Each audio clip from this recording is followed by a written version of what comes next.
Hello everyone, আজি আমি এই ভিডিওটোত কি কৰিম স্থানাঙ্ক জ্যামিতি নামৰ চেপ্টাৰটো গুটেখিনি কনসেপ্ট ৰিভাইজ কৰিম ঠিক আছে নে যাতে আমি HSLC ত আহিবলগীয়া যিকোনো কোৱেশ্চন যাতে আমি সমাধান কৰিব পাৰোঁ তাৰ বাবে দৰকাৰী সকলোবোৰ কনসেপ্ট আৰু সকলোবোৰ ফৰ্মুলা আজি আমি এই ভিডিওটোত অধ্যয়ন কৰিম ঠিক আছে so without any waste of time let get started এতিয়া আমি আৰম্ভ কৰিম এতিয়া আমি স্থানাঙ্ক জ্যামিতি চেপ্টাৰটোৰ প্ৰথম যেটো ইম্পৰ্টেন্ট পইণ্ট সেইটো হৈছে যে দূৰত্ব সূত্ৰ ঠিক আছে নে দুটা পইণ্ট দিয়া থাকিব সেই দুটা পইণ্টৰ মাজৰ দূৰত্বটো আমি উলিয়াব লাগিব ধৰা তেনেকুৱা ধৰণৰ কোৱেশ্চন আমি পাম ঠিক আছে সো ফাৰ্স্ট যেটো ইম্পৰ্টেন্ট পইণ্ট মই হেতু কম যে দূৰত্ব সূত্ৰ ঠিক আছে আৰু সেই দূৰত্ব সূত্ৰটো মতে কি হয় এটো ধৰা বিন্দু এটা আছে আৰু এই বিন্দুটো ধৰা p আৰু ইয়াৰ স্থানাঙ্ক ধৰা x1, y1 আৰু এইখিনি এটা বিন্দু আছে ধৰা হেতু ধৰা q আৰু সেই q বিন্দুটোৰ স্থানাঙ্ক ধৰা x2, y2 এতিয়া আমাক সুধিছে যে এই দুটা পইণ্টৰ মাজৰ দূৰত্বটো কি ঠিক আছে নে দূৰত্বটো কি হ'ব pq হ'ব যেতিয়া আমি pq ৰেখাডালৰ ৰেখাখণ্ডডালৰ দৈৰ্ঘ্যটো উলিয়াই দিম তেতিয়া হলে কি হ'ব দুটা পইণ্টৰ মাজৰ দূৰত্বটো ওলাই যাব সো দূৰত্ব সূত্ৰৰ মতে pq কি হয় জানানে √over x2 minus x1 whole square x2 minus x1 whole square plus y2 minus y1 whole square y2 minus y1 whole square ঠিক আছে এটোৱে এতিয়া এটো যিকোনো পইণ্ট হ'ব পাৰে আৰু ইয়াতো যিকোনো পইণ্ট হ'ব পাৰে ঠিক আছে নে xy এক্সিছৰ যিকোনো পইণ্ট হ'ব পাৰে এটোত আৰু ইয়াতো হ'ব পাৰে এতিয়া কিছুমানে এই সূত্ৰটো কি বুলি কয় মানে সূত্ৰটো এনেকে নকৈ কিছুমানে এনেদৰো কয় ধৰা কিছুমানে কি কৰে x1 minus x2 কৰে x1 minus x2 whole square কৰে আৰু y1 minus y2 whole square কৰে ঠিক আছে নে এই দুইটা সূত্ৰ শুদ্ধই হয় ঠিক আছে দুইটা সূত্ৰৰ মতে এনসাৰটো সেম ওলাব অৰ্থাৎ pq লেন্থটো সেমে ওলাব দুইটা সূত্ৰৰ মতে ঠিক আছে নে খালি এটো মন কৰিবা x2 minus x1 কৰিলে y2 minus y1 এ কৰিব লাগিব x1 minus x2 কৰিলে y1 minus y2 এ কৰিব লাগিব ঠিক আছে নে 2 minus 1 কৰিলে 2 minus 1 এ হ'ব এফালেও 1 minus 2 হলেও এফালে 1 minus 2 এ হ'ব খালি হেতুই ঠিক আছে সো হেতু হৈ গল দূৰত্ব সূত্ৰ ঠিক আছে যদি এতিয়া আমি সেকেন্ড নাম্বাৰ পইণ্টলৈ যাম যদি ধৰা এটা মূল বিন্দু আৰু এটা পইণ্টৰ মাজত যদি দূৰত্ব খুধে ঠিক আছে নে ধৰা মূল বিন্দুটো ধৰা মই ধৰিছো o ঠিক আছে নে মূল বিন্দুটো o এ হয় অৰ্থাৎ মূল বিন্দু মানে কি হয় 0,0 0,0 আৰু যদি যিকোনো এটা বিন্দু p যাৰ স্থানাঙ্ক হৈছে x, y এতিয়া OP ৰ লেন্থটো কিমান হ'ব OP ৰ লেন্থটো কিমান হ'ব জানানে x square plus y square ঠিক আছে √over x square plus y square হ'ব ঠিক আছে OP ৰ লেন্থটো যদি এটা মূল বিন্দুৰ পৰা যিকোনো এটা পইণ্টৰ মাজৰ দূৰত্ব যদি খুধাই তেতিয়া হলে আমি কি কম OP √over x square plus y square ঠিক আছে এটো হৈছে ধৰা পইণ্ট নাম্বাৰ 2 এটো এতিয়া এই দূৰত্ব সূত্ৰটোৰ লগত জড়িত কিছুমান উদাহৰণো আছে তোমালোকে চাব পৰা কিতাপত মানে 7.1 যেটো অনুশীলনী হেতুটো দূৰত্ব সূত্ৰৰ ওপৰতে হয় আৰু তাৰ আগৰ যিখিনি উদাহৰণ আছে হেখিনিও দূৰত্ব সূত্ৰৰ ওপৰতে হয় সো উদাহৰণ নম্বৰ 2 টোত কি দিয়া আছে দেখুৱা যে হয়নে চাৰিটা বিন্দু দিয়া আছে আৰু সেই বিন্দু কেইটা এটা বৰ্গৰ শীৰ্ষ বিন্দু হয়নে উলিয়াব লাগে এতিয়া কি হ'ব চাৰিটা বিন্দু দিয়া আছে প্ৰতি দুটা বিন্দুৰ মানে চাৰিটা বিন্দু দিয়া আছে প্ৰথমে চাৰিটা বিন্দু হেই কৰি লবা তাৰ পিছত এটাটো বৰ্গ হ'ব সো চাৰিটা বাহু পাম সো চাৰিটা বাহুৰ আমি দৈৰ্ঘ্যটো উলিয়াম দূৰত্ব সূত্ৰ লগাই সো দূৰত্ব সূত্ৰ লগাই যদি চাৰিটা বাহুৰ দৈৰ্ঘ্যটো যদি আমি সেম পাওঁ তেতিয়া হলে কি হ'ব হেতু বৰ্গ হ'ব আৰু যদি নহয় তেতিয়া হলে বৰ্গ নহয় ঠিক আছে সো বৰ্গ হ'বলৈ হলে আমি প্ৰথমে কি কৰিব লাগিব প্ৰথমে গুটেকেটা বাহুটো সমান হ'বই লাগিব প্লাস কৰ্ণ দুডালো সমান হ'ব লাগিব আৰু কৰ্ণ দুডাল যদি সমান নহয় তেতিয়া হলে হেতু ৰম্বাস হ'ব আৰু যদি কৰ্ণ দুডাল সমান হৈ যায় তেতিয়া হলে হেতু বৰ্গ হ'ব ঠিক আছে নে সো মই এটো বেছি ডিপলি যোৱা নাই সো আজিৰ যেটো এইটো ভিডিও এই ভিডিওটোত আমি গুটেখিনি কনসেপ্ট ৰিভাইজ কৰিম ঠিক আছে নে কনসেপ্ট আৰু মই ইমানটা কোৱেশ্চন ইয়াত সলভ নকৰো ঠিক আছে সো তোমালোকে চাই লবা উদাহৰণবোৰ উদাহৰণত অতি সহজভাৱে দিয়া আছে গুটেখিনি পঢ়িলে তোমালোকে বুজি পাবা এতিয়া নেক্সট ইম্পৰ্টেন্ট পইণ্টলৈ যাম আৰু হেতু হৈছে বিভাজন সূত্ৰ এটা বিভাজন সূত্ৰই কি কয় ঠিক আছে নে এটা 7.2 ৰ অনুশীলনীটোৰ লগত জড়িত কনসেপ্ট ঠিক আছে নে বিভাজন সূত্ৰ এই বিভাজন সূত্ৰটোৱে কি কয় হেতু আমি চাম এতিয়া এই বিভাজন সূত্ৰটোৱে কি কয় ঠিক আছে হেতু চাম এতিয়া ধৰু এটা বিন্দু আছে a আৰু ইয়াৰ স্থানাংক হৈছে x1, y1 আৰু এখিন এটা বিন্দু আছে ধৰা হেতু হৈছে b আৰু ইয়াৰ স্থানাংক হৈছে x2, y2 ঠিক আছে এতিয়া এই বিন্দু দুটা সংযোগ কৰোতে এডাল ৰেখাখণ্ড হৈছে আৰু এই ৰেখাখণ্ড ডালত ধৰা এটা বিন্দু আছে মাজত এটা বিন্দু আছে p আৰু তাৰ স্থানাংক হৈছে x, y আৰু এই বিন্দুটোৱে কি কৰিলে এই ৰেখাখণ্ড ডালক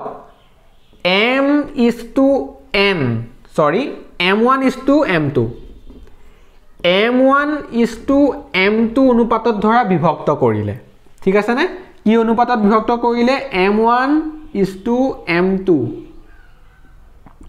এটো অনুপাতত বিভক্ত কৰিলে এতিয়া যদি এটো অনুপাতত যদি বিভক্ত কৰে তেতিয়া হলে এই বিন্দুটোৰ মানে যেটো বিন্দুৱে বিভক্ত কৰিলে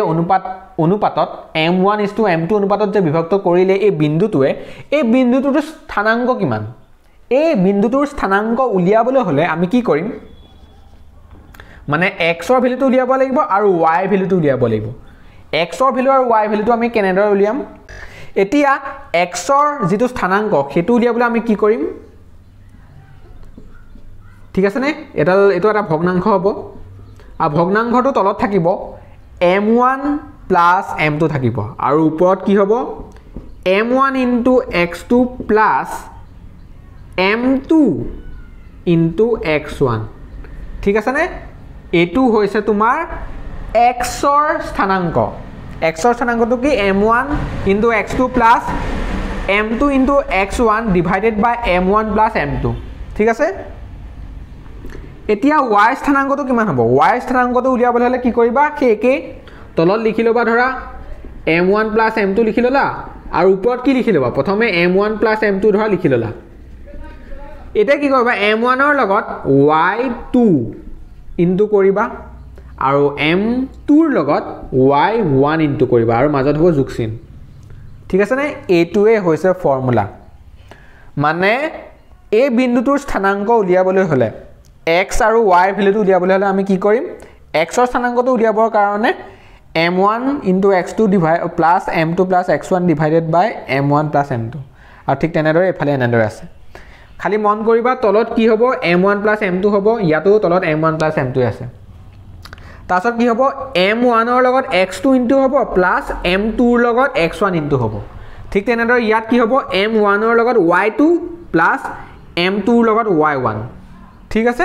সো হেতুৱে এতিয়া এই ফৰ্মুলাটো মনত ৰখাৰ টেকনিকটো কি প্ৰথমে তুমি তলত m1 + m2 লিখি ললা তাৰছত ওপৰটো m1 আৰু m2 লিখি ললা ঠিক আছে নে এতিয়া m1 ৰ লগত কি হ'ব x2 ইনটু হ'ব m2 ৰ লগত কি হ'ব x1 ইনটু হ'ব আৰু মাজত প্লাস চিন আছে ঠিক আছে নে আৰু y2 উলিয়াবলৈ হলে ঠিক তেনেদৰে তলত m1 + m2 ওপৰত হ'ব m1 m2 এনেদৰে লিখি ললা মাজত প্লাস চিন ইয়াতো থাকিব ওপৰতো থাকিব খালি m1 ৰ লগত y2 হ'ব m2 ৰ লগত y1 হ'ব ঠিক আছে 2 ৰ লগত 1 আৰু 1 ৰ লগত 2 হেতু হৈছে মনত ৰখাৰ টেকনিক হ'ব সো এটো হৈছে বিভাজন সূত্ৰ আৰু বিভাজন সূত্ৰটোৱে কি কয় যে এই বিন্দুটোৰ স্থানাংক উলিয়াবলৈ আমি বিভাজন সূত্ৰটো ব্যৱহাৰ কৰো ঠিক আছে এটো তোমালোকে ভিডিওটো পজ কৰি লিখিব বিচাৰিলে লিখি লবা নহলে কিতাপতটো আছে এতিয়া আৰু এটা পইণ্টলৈ যাও যদি এটা মধ্যবিন্দু থাকে তেতিয়াহলে সেই মধ্যবিন্দুটোৰ স্থানাংক কিমান হ'ব মানে মধ্যবিন্দুটোৰ স্থানাংক কি হ'ব ধৰা A আৰু B বিন্দুৱে আছে আৰু A আৰু B বিন্দুৰ মাজত এটা মধ্যবিন্দু আছে কিনতে সেইটো হৈছে পি আৰু পি বিন্দুটোৰ স্থানাংক হৈছে x, y এতিয়া x, y কি হ'ব x, y ৰ ভ্যালুটো কি হ'ব ধৰা a ৰ স্থানাংকটো আছিল x1, y1 আৰু b ৰ স্থানাংকটো আছিল ধৰা x2, y2 যেতিয়া এই p বিন্দুটো যেতিয়া এটা মধ্যবিন্দু হ'ব তেতিয়া হলে কি অনুপাতত বিভক্ত কৰিব 1:1 অনুপাতত বিভক্ত কৰিব যদি এই p বিন্দুটো যদি মধ্যবিন্দু হয় আৰু সেই মধ্যবিন্দুৰ স্থানাংক কি হ'ব তেতিয়া মধ্যবিন্দুৰ স্থানাংক তেতিয়া কি হ'ব তেতিয়া হ'ব x1 plus x2 x1 plus x2 divided by 2 y1 plus y2 divided by 2 হৈ গল ঠিক আছে না সেই বিভাজন সূত্ৰটোতে m1:m2 ভ্যালুটো কি হৈ গল 1:1 হৈ গল হেকাৰণে তলত কি হ'ব 1 plus 1 হ'ব কাৰণ m1 plus m2 আছিল সূত্ৰটোত হেকাৰণে 1 plus 1 কৰিলে 2 হ'ব আৰু তেনেদৰে ধৰা x2 ৰ লগত m1 ইনটু আছিল x1 ৰ লগত m2 ইনটু আছিল আৰু x2 ৰ লগত m1 ইনটু আছিল সো হেতু কৰোতে x1 plus x2 হৈ গল ধৰা আৰু এফালে y1 plus y2 হৈ গল ওপৰত ঠিক আছে নে সো যেতিয়া এটা মধ্যবিন্দু হ'ব আৰু সেই মধ্যবিন্দুটোৰ স্থানাংক ধৰা p বিন্দুটো ধৰা ইয়াত মধ্যবিন্দু হৈ আছে ঠিক আছে নে p বিন্দুটো যেতিয়া মধ্যবিন্দু হ'ব তেতিয়া মধ্যবিন্দুটোৰ স্থানাংক কি হ'ব এনেদৰে উলিয়াম আমি x1 plus x2 divided by 2 আৰু y1 plus y2 divided by 2 ঠিক আছে এতিয়া মই তোমালোকক এটা কথা ক'ব কাৰণে মই উদাহৰণ 9 টো লৈছো উদাহৰণ 9 টো চোৱা উদাহৰণ 9 ত দিছে যে 5, -6 আৰু -1, -4 বিন্দু দুটা সংযোগ কৰা ৰেখাখণ্ডক y অক্ষই কি অনুপাতত সেট কৰিছে হয়নে সেট কৰিছে উলিওৱা তদুপৰি ছেদ বিন্দুটোৰ স্থানাংকও নিৰ্ণয় কৰা ঠিক আছে এটা উদাহৰণ 9 টো চাম দেই আমি উদাহৰণ 9 টো চাম কি কৈছে মানে যদি ধৰা কিছুমান ক্ষেত্ৰত আমাক অনুপাতটো উলিয়াবলৈ দিয়ে আৰু সেই অনুপাতটো আমি ধৰি লওঁ m1:m2 বুলি নধৰিম সেই ক্ষেত্ৰত আমি k:1 বুলি ধৰিম অনুপাতটো যেতিয়া কয় যে y অক্ষয় বিভক্ত কৰিছে ঠিক আছে নে যদি কয় ধৰা y অক্ষয় কি অনুপাতত সেট কৰিছে তেনেকুৱা যদি অক্ষ দি দিয়ে বা কেতিয়াবা x অক্ষয় কি অনুপাতত সেট কৰিছে তেনেদৰে ক'ব পাৰে সো আমি সেই ক্ষেত্ৰত কি কৰিম সেই ক্ষেত্ৰত ধৰু উলিয়াব লগা অনুপাতটো k:1 এতিয়া বিভাজন সূত্ৰৰ পৰা a b k:1 অনুপাতত ভাগ কৰা বিন্দুটোৰ স্থানাংক কিমান হ'ব ঠিক আছে নে বিন্দুটোৰ স্থানাংক কিমান হ'ব বিন্দুটোৰ স্থানাংক হ'ব আমি উলিয়াম এতিয়া ধৰা k:1 অনুপাতত বিভক্ত কৰিছে আৰু বিন্দু দুটা কি আছিল এটা ধৰা 5, -6 আৰু আনটো বিন্দু ধৰা কিমান আছে -1, -4 ঠিক আছে নে এটো ধৰা a এটো ধৰা b আৰু এই বিন্দুটোৰ মানে এই দুটা সংযোগী ৰেখাখণ্ডক y অক্ষয় কি কৰিছে কি অনুপাতত বিভক্ত কৰিছে হেতু লাগে যেতিয়া y অক্ষয় সেট কৰিব ঠিক আছে নে y অক্ষয় ধৰা সেট কৰিলে আৰু সেই y অক্ষটোতো এটা বিন্দু থাকিব সেই বিন্দুটোৰ স্থানাংক কি হ'ব জানানে 0, y হ'ব ঠিক আছে নে 0, y তাৰ x ৰ স্থানাংকটো সদায় 0 হয় চোৱা এডাল x অক্ষ সৰি এডাল y অক্ষ চোৱা তুমি y অক্ষত যদি আমি যিকোনো এটা বিন্দু যদি লওঁ সেই বিন্দুটোৰ x স্থানাংকটো কি হয় সদায় 0 হয় আৰু y টোহে কিবা এটা ভেৰিয়েবল হৈ থাকে হয়নে নহয় সো y ক্ষেত্ৰত যিকোনো হ'ব পাৰে 1 2 3 4 বা ইফালে আহিলে মাইনাস হ'ব কিন্তু চোৱা এই ৰেখাডালতে যদি থাকে y অক্ষতে যদি বিন্দু এটা থাকে তাৰ x স্থানাংকটো সদায় 0 হ'ব হয়নে নহয় হেতু কথা আৰু যিকোনো এটা বিন্দু যদি x অক্ষত থাকে তাৰ x স্থানাংকটো এটা থাকিব কিন্তু y স্থানাংকটো সদায় 0 হ'ব ঠিক আছে x অক্ষত y স্থানাংকটো 0 হয় y অক্ষত x স্থানাংকটো 0 হয় সো সেই কাৰণে এটো হ'ব এতিয়া আমি কি কৰিম ধৰা k:1 অনুপাতত বিভক্ত হৈ আছে বুলি মই ধৰি লৈছো ঠিক আছে না অনুপাতটো মই k:1 বুলি ধৰিছো এতিয়া এই ক্ষেত্ৰত কি হ'ব এই ক্ষেত্ৰত এই বিন্দুটোৰ স্থানাংক ধৰা এই বিন্দুটো ধৰা p ঠিক আছে নে মই এনেদৰে ধৰি লম যে ধৰু p 0, y বিন্দুটোৱে এই দুটা বিন্দুক মানে এই দুটা বিন্দু সংযোগী ৰেখাখণ্ডক বিভক্ত কৰিছে k:1 অনুপাতত এতিয়া সেই বিন্দুটোৰ স্থানাংক কি হ'ব তলত হ'ব ধৰা k+1 হয়নে m1 + m2 আছিল সো k+1 হ'ব কাৰণ অনুপাতটো চোৱা ইয়াত কি হৈ আছে মানে m1 মানে k হৈ আছে m2 মানে 1 হৈ আছে সো k+1 তাৰ পিছত এটো ধৰা তোমাৰ x1 এটো ধৰা তোমাৰ x2 এটো ধৰা তোমাৰ y1 এটো ধৰা তোমাৰ y2 এতিয়া x বিন্দুটোৰ মানে x স্থানাংক উলিয়াবলৈ হলে আমি কি কৰিম x স্থানাংকটো 0 হৈ আছে হয়নে আৰু y স্থানাংকটো ধৰা y সো অনুপাতটোৰ ক্ষেত্ৰত হ'ব k ওপৰত কি লিখিম মানে গম পাইছানে মই কি কৈছো সূত্ৰটোৰ মনত আছে সূত্ৰটোৰ মতে কি আছিল সূত্ৰটোৰ মতে এটো আছিল m1 + m2 আৰু ওপৰত কি হয় m1 ৰ লগত x2 ইনটু হয় m2 ৰ লগত x1 ইনটু হয় আৰু ঠিক তেনেদৰে y বিন্দুটো উলিয়াবৰ কাৰণে তলত m1 + m2 হ'ব আৰু ওপৰত কি হ'ব m1 ৰ লগত y2 ইনটু হ'ব আৰু m2 ৰ লগত y1 ইনটু হ'ব ঠিক আছে সো সেই ক্ষেত্ৰত k ইনটু মানে m1 ক্ষেত্ৰত k আছিল সো k ইনটু x2 হ'ব x2 মানে -1 প্লাস m2 মানে 1 সো 1 ৰ লগত কি হ'ব x1 মানে 5 আৰু এফালেও k+1 হ'ব তলত k লগত কিবা এটা আৰু 1 ৰ লগত কিবা এটা হ'ব k লগত কি ইনটু হ'ব y2 হ'ব y2 মানে -4 প্লাস m2 ইনটু y1 মানে -6 সো এটো হ'ব ঠিক আছে আৰু এই ক্ষেত্ৰত কি হ'ব তেতিয়া হলে এটো কৰিলে কি হ'ব -k + 5 -k+5 divided by k+1 comma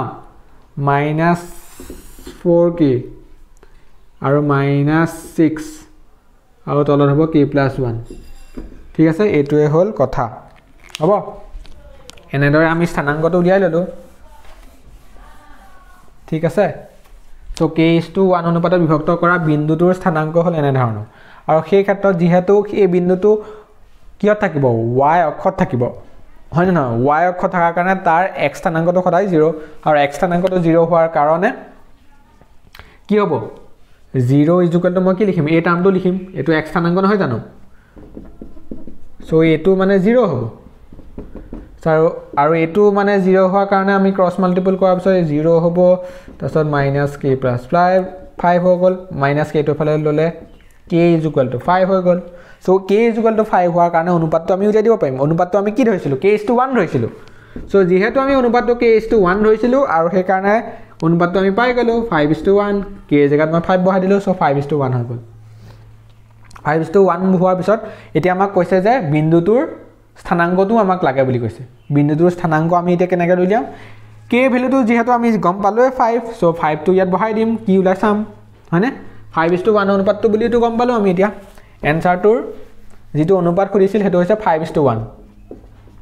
এতিয়া বিন্দুটো লাগিবলে কি কৰিম আমি k জায়গাত বহাই দিম k জায়গাত যদি মই 5 বহাই দিও সো তেতিয়া হলে হ'ব -5 + 5 আৰু তলত হ'ব 5+1 আইফালেও তলত হ'ব 5+1 -4 * 5 -6 সো এটো কৰিলে জি ওলাই আৰু তলত হ'ব 6 আৰু ওপৰত হ'ব গল 0 সো এফালে কি হৈ গল এফালে 0 হৈ গল 0, আৰু এফালে হ'ব 6 আৰু ওপৰত হ'ব -20 -6 সো -26 হয়নে -26 হৈ যাব সো কৰিবা তেতিয়া হলে দেখিবা যে -26 আৰু -26 এটো কেনসেল যাব 2 এ যাব 3 বাৰ 2 এ যাব ইয়া 13 বাৰ সো -13/3 0, -13/3 হৈ গল ঠিক আছে নে হ'ব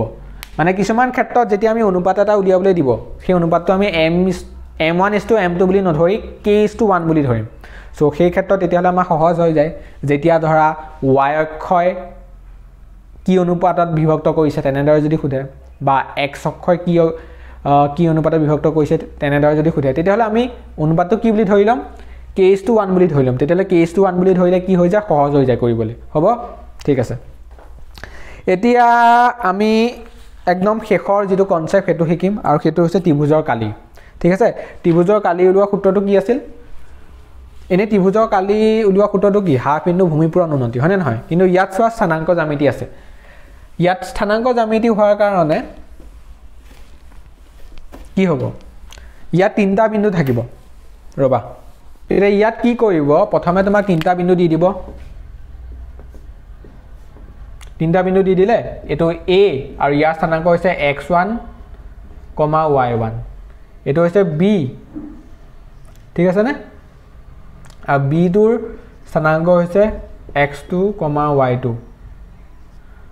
c x3, y3 হ'ব x3, y3 এতিয়া ত্ৰিভুজৰ তিনিটা বাহুৰ তিনিটা শীৰ্ষবিন্দুৰ স্থানাংক দি দিলে ঠিক আছে নে স্থানাংকটো দি দিলে এতিয়া স্থানাংকটো দিয়াৰ পিছত তোমাক কৈছে যে ত্ৰিভুজটোৰ কালি উলিওৱা তেতিয়াহ'লে তুমি কি কৰিবা ত্ৰিভুজৰ কালি কি হ'ব তেতিয়া আমি কালি উলিওৱা ফৰ্মুলাটো কি পাম এতিয়া চোৱা half into x1 into y2 minus y3 হ'ব x1 into y2 minus y3 হৈ গ'ল 1 ৰ পিছত 2 আৰু 3 মাইনাস কৰিছো চোৱা এটো মন কৰা তাৰ পিছত চাবা x2 into y3 minus y1 2 ৰ পিছত 3 আৰু 1 ইনটু কৰিছো ঠিক আছে তাৰ পিছত x3 into y1 minus y2 হৈ গ'ল সো হাফ ইনটু a গুটেটো হ'ব এতিয়া এই ফৰ্মুলাটো মনত ৰাখা টেকনিকটো চোৱা হাফ কৰিবা ইনটু তাৰ পিছত ব্ৰেকেট দিবা তাৰ পিছত চোৱা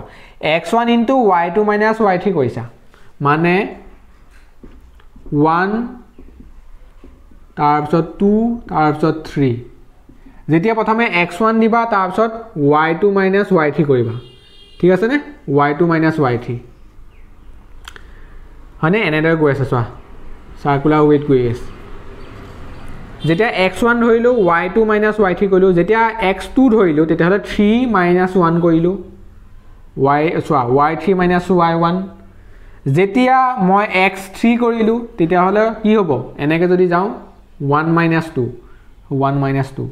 দেখিলা y1 minus y2 কৰিছে যেতিয়া x3 আছে হ'ব x1 থাকিলে y2 minus y3 তাৰ পিছত চোৱা 2 থাকিলে 3 minus 1 3 থাকিলে 1 minus 2 ঠিক আছে 1 থাকিলে 2 minus 3 2 থাকিলে 3 minus 1 3 থাকিলে 1 minus 2 ঠিক আছে না এনেদৰে গৈ আছে বুজি পাইছা সো ফৰ্মুলাটো ৰাখা মনত ৰাখা টেকনিকটো হৈছে এটোৱে এতিয়া আৰু এটা কথা যদি ত্ৰিভুজটোৰ কালি শূন্য হয় তেতিয়াহলে আমি কি বুজিম যদি ধৰা আমি গুটেখিনি কৰিলো কৰি পেলা ধৰা ত্ৰিভুজটোৰ কালি মই শূন্যহে পালো তেতিয়া মই কি বুজিম যে সেই বিন্দু কেইটা ত্ৰিভুজ গঠন নকৰি আৰু সেই বিন্দু কেইটা তেতিয়া কি হ'ব একৰেখীয় হ'ব ঠিক আছে বিন্দু কেইটা একৰেখীয় মানে এডাল ৰেখাতে বিন্দু কেইটা থাকে a b c মানে তিনটা বিন্দু এডাল ৰেখাতে থাকিব একৰেখীয় হ'ব ত্ৰিভুজটোৰ কালি যেতিয়া 0 ওলাই তেতিয়াহলে বিন্দু কেইটা একৰেখীয় হয় হ'ব সো ইয়াত তোমাৰ যিকোনো উদাহৰণ থাকিব পাৰে উদাহৰণ ইয়াত দিয়াই আছে ঠিক আছে পেজ নাম্বাৰ ৰবা কৈ আছে উদাহৰণ 11 পেজ নাম্বাৰ 208 সো উদাহৰণ নাম্বাৰ 11 ত চোৱা তিনটা বিন্দু দিয়া আছে তাত তুমি ফৰ্মুলাটো পুট কৰি দিয়া এনসাৰ ওলাই যাব ঠিক তেনেদৰে উদাহৰণ 2 উদাহৰণ 13 তেনেকুৱা এতিয়া যদি কয় যে বিন্দু কেইটা একৰেখীয় তেন্তে কে ৰ মান উলিওৱা যদি তেনেকৈ কয় তেতিয়াহলে তুমি ত্ৰিভুজটোৰ ফৰ্মুলাটো মানে পুট কৰি দিবা তাৰপিছত ইজ ইকুৱেল টু 0 কৰি দিবা ঠিক আছে এই গুটেখিনি লিখি ইজ ইকুৱেল টু 0 লিখি দিবা আৰু তাত মাজতে ভেৰিয়েবল এটা থাকিব কে সো কে টো সেপাৰেট কৰি দিবা সো সেপাৰেট কৰি দিয়াৰ পিছত কে টো ধৰা তেতিয়াহলে ভ্যালুটো পাই যাবা কে ঠিক আছে সো তেনেদৰে কৰিব পাৰা তাৰপিছত ধৰা চতুৰ্ভুজ এটা কালি উলিয়াব লাগে যদি চতুৰ্ভুজৰ কালি উলিয়াবলৈ কয় তেতিয়াহলে ধৰা চাৰিটা বিন্দু আছে হয়নে চাৰিটা বিন্দু থাকিব ঠিক আছে চতুৰ্ভুজৰ কালি যদি উলিয়াবলৈ দিয়ে চাৰিটা বিন্দু থাকিব তেতিয়াহলে তুমি কি কৰিবা এই কৰ্ণ এডাল সংযোগ কৰি দিবা কৰ্ণ এডাল সংযোগ কৰোতে কি হ'ল দুটা ত্ৰিভুজ পালা সো দুটা ত্ৰিভুজৰ কালি উলিয়াবা এটো ফৰ্মুলা পুট কৰি তাৰ পিছত দুইটা ত্ৰিভুজ যোগ কৰি দিবা সো যোগ কৰি দিলে কি হৈ যাব চতুৰ্ভুজ পাই যাবা চতুৰ্ভুজৰ কালি সো তেনেদৰে আমি কৰিব পাৰোঁ ঠিক আছে তেনেধৰণে কৰিলে হৈ গ'ল এতিয়া চোৱা একদম চেপ্টাৰটো শেষত কিছুমান সাৰাংশ বুলি 212 পেজৰ সাৰাংশ বুলি 5টা পইণ্ট আছে ঠিক আছে এইকেইটা পইণ্টটো বহুত ইম্পৰ্টেণ্ট তোমালোকে চাবা মই এতিয়া যিখিনি পঢ়ালোঁ সো সেইকেইটাই হয় সো মই যিখিনি পঢ়ালোঁ ইয়াতো সেইকেইটাই দিয়া আছে সো সেইকেইটা মন কৰিবা ঠিক আছে সো এই চেপ্টাৰটো গোটেইখিনি কনচেপ্ট আমি শিকিলোঁ গোটেইখিনি ফৰ্মুলা আমি শিকিলোঁ জাষ্ট আমি এতিয়া কুৱেশ্যন প্ৰেক্টিছ কৰিলে হ'ব ঠিক আছে সো HSLC এক্সামৰ বাবে এইখিনি কনচেপ্টৰ ওপৰতেই কুৱেশ্যন শুনিব ঠিক আছে সো মই গোটেইখিনি কনচেপ্ট শিকাই দিলোঁ সো এতিয়া তোমালোকে খালি ষ্টাডি কৰিলে হ'ল হ'ব সো কমেণ্ট ছেকশ্যনত জনাই দিবা যদি কিবা ধৰণৰ কুৱেশ্যনৰ এনচাৰ যদি লাগে কিছুমান যদি উদাহৰণৰ যদি এনচাৰ লাগে বা কোনো কিছুমান অনুশীলনীৰ যদি এনচাৰ লাগে তেতিয়াহ'লে তুমি কমেণ্ট ছেকশ্যনত জনাই দিবা তেতিয়াহ'লে মই সেইটোৰ ওপৰত ভিডিঅ' বনাম ঠিক আছে সো আজিলৈ ইমানে সো বাই বাই